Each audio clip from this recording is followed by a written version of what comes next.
तो हेलो दोस्तों, स्वागत है आपका स्टैटिस्टिक्स यूट्यूब चैनल पर।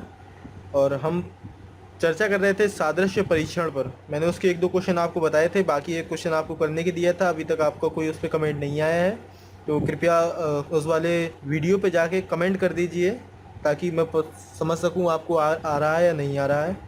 मैं इसी के साथ आगे बढ़ता हूं, क्वेश्चन बताते हुए चलता हूं आपको। आपको उसी में समझ में आ जाएगा कि इसको हम कैसे हल कर रहे हैं। तो एक क्वेश्चन देता हूं मैं। लिखा है जिस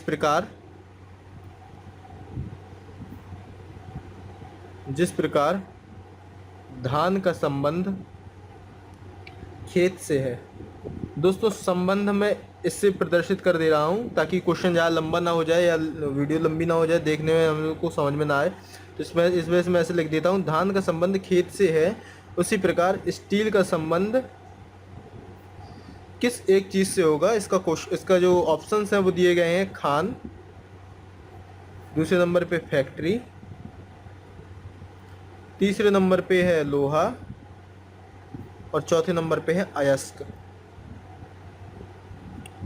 दोस्तों, आपको इसका आंसर कमेंट कर देना है। मैं आपको ये बता दूंगा, लेकिन आप एक बार कमेंट कर देंगे तो मुझे भी थोड़ा सा सहानुभूति मिल जाएगी और कॉन्फिडेंस अप हो जाएगा।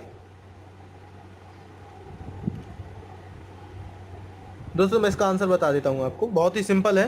दिया गया है धान का संबंध, दिया गया है खेत से। तो क्या होता है, खेत में होती है धान, तो खेत के अंतर्गत धान आती है। उसी प्रकार स्टील का संबंध अयस्क से है। जो स्टील है उसका संबंध है वो अयस्क से है। अयस्क, क्योंकि अयस्क से ही स्टील बनता है। जैसे खेत से धान बनता है, उसी तरह अयस्क से स्टील बनता है। दोस्तों, बहुत ही सिंपल इसका आंसर था। इसका आंसर था अयस्क। हम नेक्स्ट क्वेश्चन चलते हैं। आप बिल्कुल निश्चिंत रहिए, आपको अगर समझ में नहीं आ रहा है फिर कोई भी आप परेशान ना होइए, आपको अगले क्वेश्चन में समझ में आ जाएगा। दोस्तों, नेक्स्ट क्वेश्चन पे पहुंचते हैं। दोस्तों, नेक्स्ट क्वेश्चन सिंपल सा है, आप करेंगे आपको आ जाएगा। दिया गया है महल का संबंध झोपड़ी से है।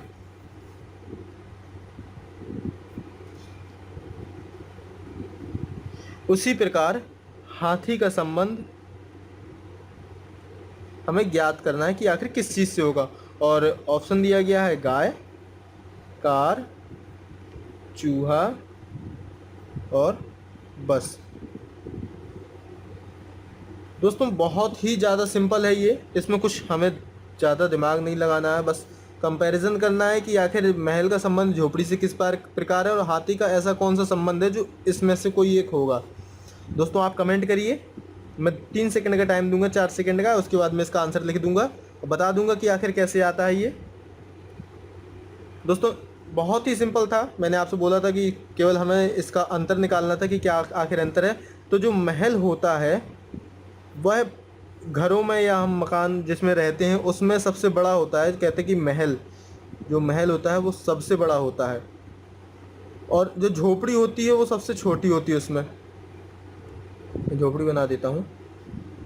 जो झोपड़ी होती है बहुत ही छोटी होती है, मतलब जो गरीब परिवार होता है ज़्यादातर झोपड़ियों में ही रहते हैं, और जो बड़े परिवार होते हैं वो महल में रहते हैं। तो ये क्या दिया गया है, इन दोनों के बीच का अंतर दिया गया है। ये निम्न है और ये उच्च है। उसी प्रकार इसमें हाथी सबसे बड़ा जानवर होता है। वैसे तो और भी जानवर होते हैं, लेकिन हाथी अपने साइज़ के अनुसार सबसे बड़ा होता है। वैसे डायनासोर आते थे, लेकिन अभी डायनासोर नहीं लिखा है, हाथी लिखा है, तो हाथी यहाँ हो गया। और सबसे छोटा जानवर कौन सा है, चूहा है। कार और बस ये दोनों साधन हैं, और गाय, हाथी से गाय इतनी छोटी नहीं है जितना चूहा है, तो ये चूहा। तो दोस्तों, हमारा आंसर सिंपल था। मैंने आपसे कहा था आप थोड़ा दिमाग लगाते तो आपको आ जाता। बहुत ही सिंपल आंसर था इसका। तो जिस प्रकार महल झोपड़ी संबंधित है, उसी प्रकार हाथी चूहे से संबंधित है। आप बिल्कुल गाय में लगा के ना आना, क्वेश्चन गलत हो जाएगा। आंसर इसका चूहा है। सबसे छोटा जो प्रजाति होती है वो चूहा होती है, सबसे बड़ी प्रजाति हाथी होती है। इसी प्रकार सबसे बड़ा जो चीज रहने का स्थान होता है महल होता है, और जो सबसे छोटी होती है वो झोपड़ी होती है। दोस्तों, नेक्स्ट क्वेश्चन में चलते हैं। आप अगर समझ में आ रहा है तो कमेंट में यस लिख दीजिए, नहीं आ रहा है तो नो लिख दीजिए। कोई भी इसमें शर्मिंदगी वाली बात नहीं है। दोस्तों, नेक्स्ट क्वेश्चन पे पहुंचते हैं। दोस्तों, सिंपल क्वेश्चन है, बिल्कुल ही सिंपल क्वेश्चन है, अंतर्राष्ट्रीय क्वेश्चन है। ऐसे कहा जाए तो अगर हमारी जीके भी मजबूत है तो हम ये क्वेश्चन कर सकते हैं। तो क्वेश्चन दिया गया है, रुपया का संबंध रुपया का संबंध भारत से है, उसी प्रकार येन का संबंध ज्ञात करना है।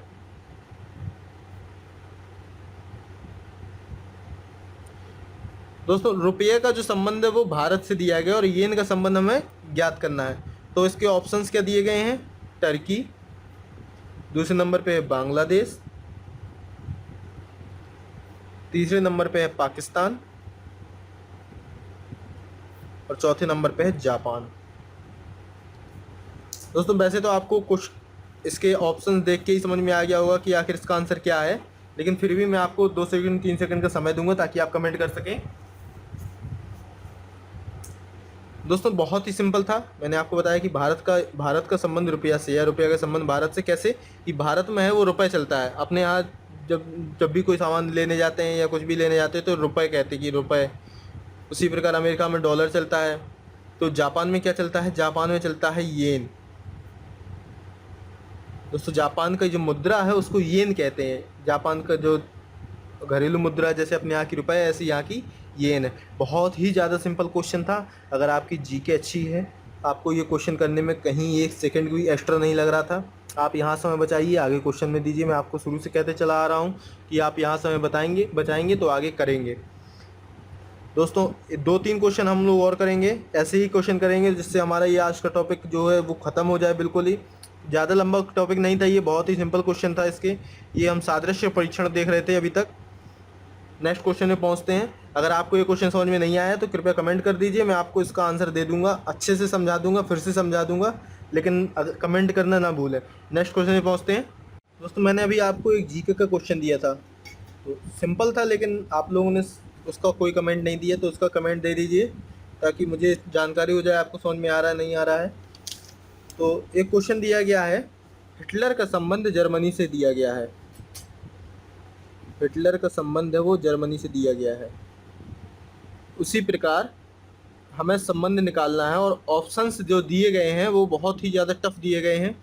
हो सकता है आपको काफ़ी परेशानी हो, लेकिन अगर आपका जीके बहुत अच्छी है तो ये क्वेश्चन बहुत ही ज़्यादा सिंपल हो जाएंगे आपके लिए।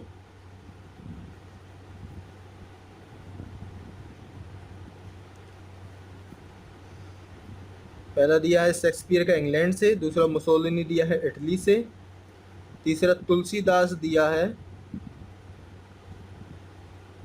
भारत से, चौथा बोरस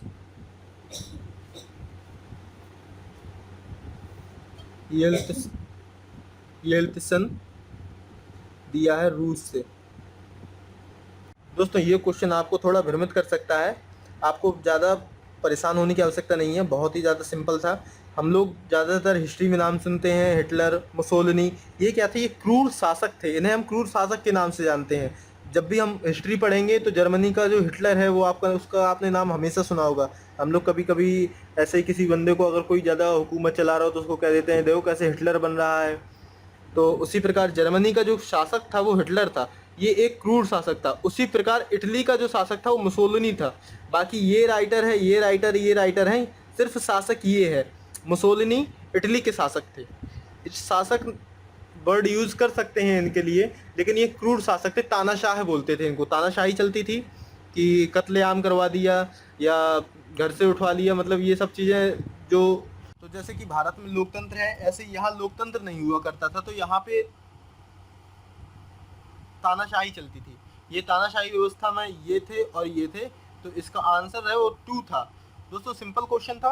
अगर आपकी जीके या हिस्ट्री अच्छी है, आप परफेक्ट आंसर दे के आते, 1 सेकंड का आंसर था ये, कोई ज़्यादा टफ नहीं था। एक क्वेश्चन और है जो कि इकोनॉमिक्स से है।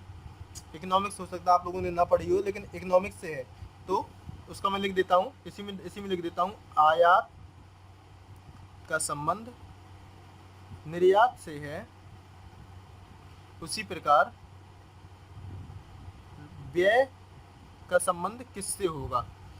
दोस्तों क्वेश्चन बहुत ही सिंपल है। आयात को उन्होंने पूछा है, निर्यात, आयात को उन्होंने दिया है निर्यात, और व्यय का उन्होंने पूछा है। तो व्यय का क्या होगा? घाटा हो सकता है, आय हो सकता है, ऋण हो सकता है और कर हो सकता है।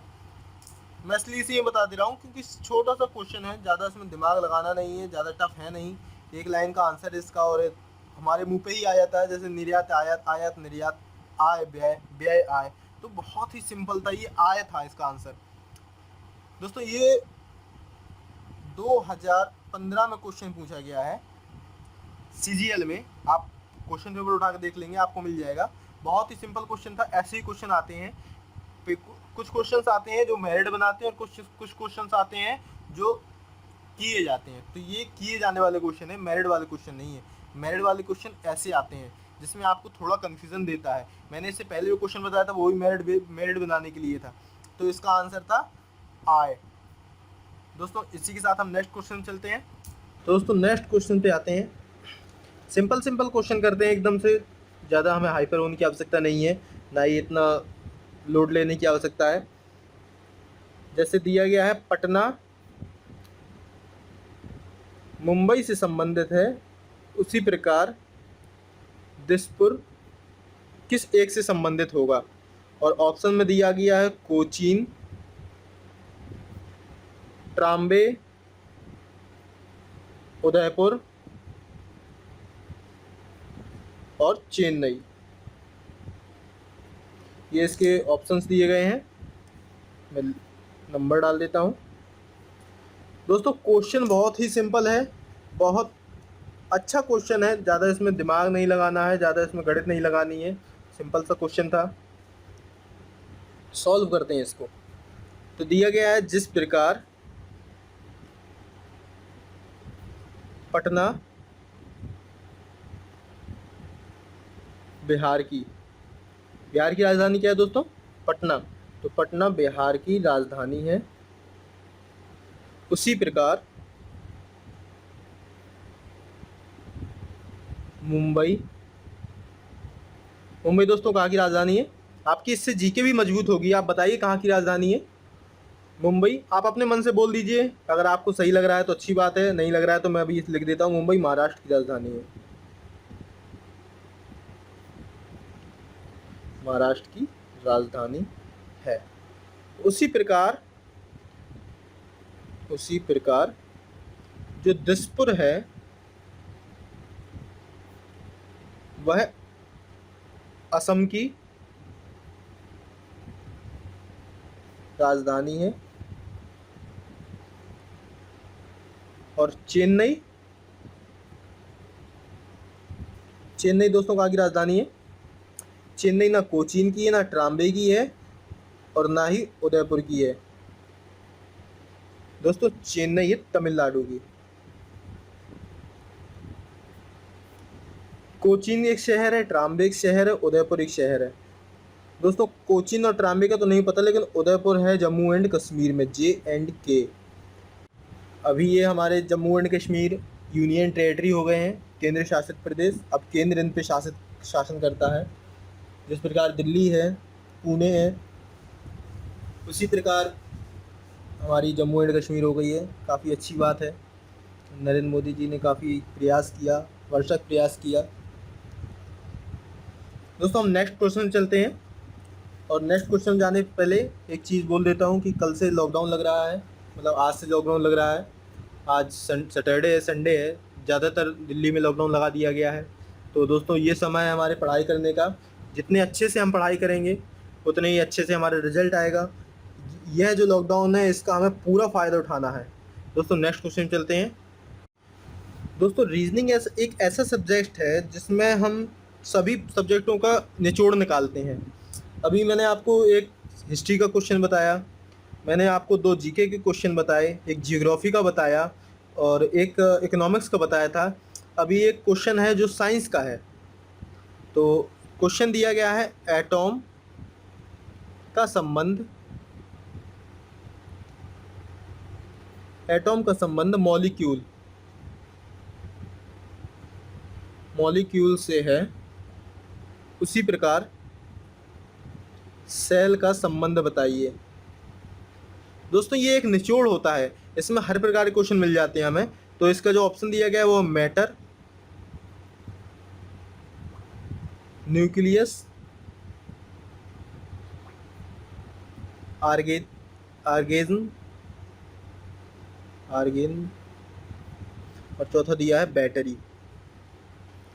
दोस्तों ये इसके ऑप्शंस दिए गए हैं 1, 2, 3 और 4। दोस्तों हमें बहुत ही ज़्यादा सिंपल क्वेश्चन है, बिल्कुल दिमाग नहीं लगाना है। हम लोगों ने बचपन से पढ़ते चले आ रहे हैं, अभी भी पढ़ रहे हैं। अगर हमारे ये ज्ञान अब काम नहीं आएगा तो कब आएगा। दोस्तों क्या दिया गया है, एटम्स का संबंध मॉलिक्यूल से है तो सेल का संबंध निकालना है।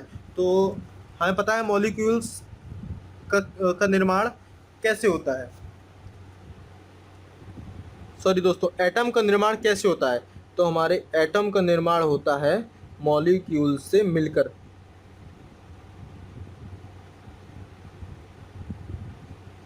तो मॉलिक्यूल मिलकर एटम बनाते हैं।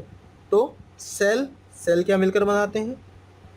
दोस्तों सेल का निर्माण होता है न्यूक्लियस से। दोस्तों साइंस में पढ़ा होगा, अभी हम लोग इंटर करके आ रहे हैं, आप लोगों का इंटर हुआ होगा। तो इंटर में बहुत ही लेंदी मेथड है, एक एक पॉइंट आप लोगों ने पढ़ा होगा। ये समय है हमें अपने ज्ञान का विस्तार करने का।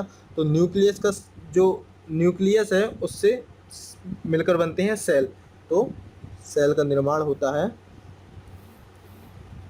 न्यूक्लियस से।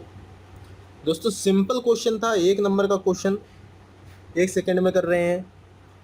और दोस्तों समय बहुत कम होता है, यहाँ समय की कीमत होती है। अब या आपने अगर कभी कोई पेपर नहीं दिया है या आप पहली बार देने जा रहे हैं तो सेल्फ कॉन्फिडेंस की कमी बिल्कुल मत रखिए, एकदम आप करके आएंगे, जो करके आएंगे ठोक के करके आएंगे। दोस्तों नेक्स्ट क्वेश्चन पे चलते हैं। दोस्तों नेक्स्ट क्वेश्चन पे आ रहे हैं हम, सिंपल है, कर लेंगे आप, मुझे जानकारी आप कर लेंगे। ये रीजनिंग का ही है, कहीं इसमें कोई ज़्यादा मैथ नहीं लगानी है हमें। दिया गया है गर्दन का संबंध टाई से है। दोस्तों टाई आपने कभी स्कूल में लगाई हो या कहीं पहन के गए हो ऑफिस वगैरह में, या जहां आप काम कर रहे होंगे देख रहे होंगे, या आप जहां पढ़ाई कर रहे हो कोचिंग वोचिंग वहाँ पे टाई इस प्रकार की होती है। तो टाई का संबंध दिया गया है गर्दन से। उसी प्रकार कमर का संबंध हमें ज्ञात करना है। दोस्तों क्वेश्चन बहुत ही सिंपल है, अभी मैं आपको इसके ऑप्शन दे दूंगा, ऑप्शन देख के आप बताना। आप तुरंत कमेंट कर देना, मैं क्योंकि चला जाऊंगा तुरंत इसका आंसर लिख दूंगा। दिया गया है घड़ी, बेल्ट, बेल्ट ही लिख दिया मैंने, बेल्ट होता है दोस्तों,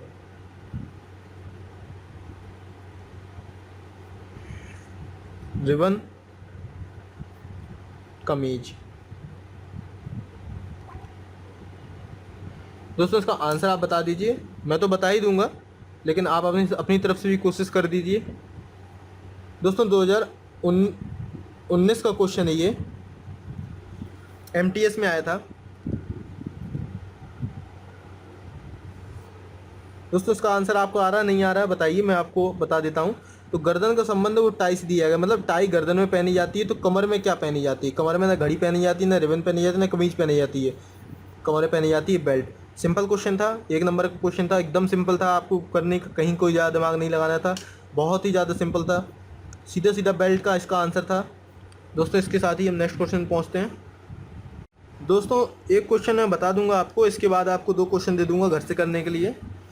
सिंपल क्वेश्चन है, आप करेंगे, आप में भी कॉन्फिडेंस बिल्ड होगा। तो दिया है हक, जो हक होता है, जो हम लोग बोलते हैं हक का खाना चाहिए, हक का संबंध है वो फ़र्ज से दिया गया है। उसी प्रकार सत्ता का हमें निकालना है कि सत्ता का संबंध किससे होगा। हक का फ़र्ज दिया गया है और ये हमें निकालना है। और इसके जो ऑप्शंस हैं वो दिए गए हैं। पहले नंबर पे दिया गया है गलत, दूसरे नंबर पे दिया गया है कमज़ोर, तीसरे नंबर पे दिया गया है सत्ताहीन, और चौथा नंबर पे दिया गया है जिम्मेदार। दोस्तों जिम्मेदार मैं फिर से लिख देता हूँ, आपको स्पष्ट दिख रहा होगा। सिंपल सा आंसर है इसका, आप आंसर दे दीजिए। दोस्तों हक फ़र्ज,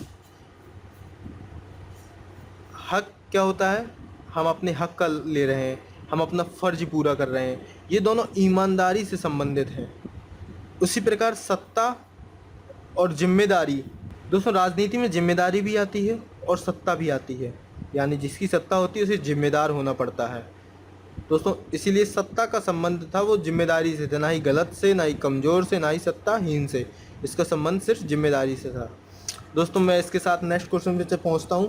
आपको मैं 2 क्वेश्चन दूंगा घर से करने के लिए, ताकि आप जो फ्री समय है अब आपके पास 2 दिन का, आप उसका उपयोग कर सकें, सदुपयोग करें और अपना करियर को आगे बढ़ाएं। तो दोस्तों नेक्स्ट क्वेश्चन में पहुँचते हैं। तो दोस्तों क्वेश्चन सिंपल से दूंगा मैं आपको, ताकि आप आराम से कर लें। तो क्वेश्चन नंबर पहला है, जिस प्रकार विद्यार्थी का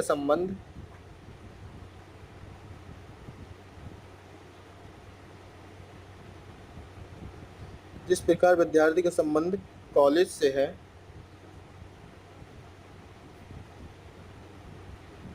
उसी प्रकार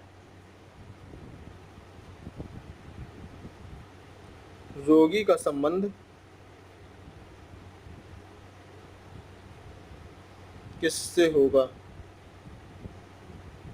और इसके जो ऑप्शंस हैं वो दिए गए हैं पहले नंबर पे, दूसरे नंबर पे, तीसरे नंबर पे और चौथे नंबर पे। तो पहले नंबर पे है डॉक्टर, दूसरे नंबर पे है नर्स, तीसरे नंबर पे है उपचार और चौथे नंबर पे है अस्पताल। दोस्तों नेक्स्ट क्वेश्चन दिया गया है क्वेश्चन नंबर 2।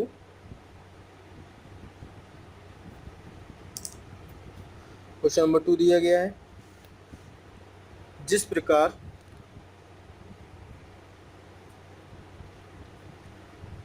फर्नीचर का संबंध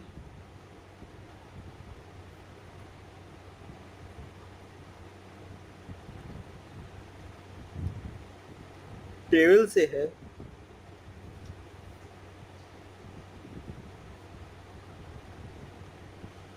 उसी प्रकार स्टेशनरी का संबंध किससे होगा? और दोस्तों इसके ऑप्शंस दिए गए हैं 1 2 3 4। पेंसिल, कुर्सी,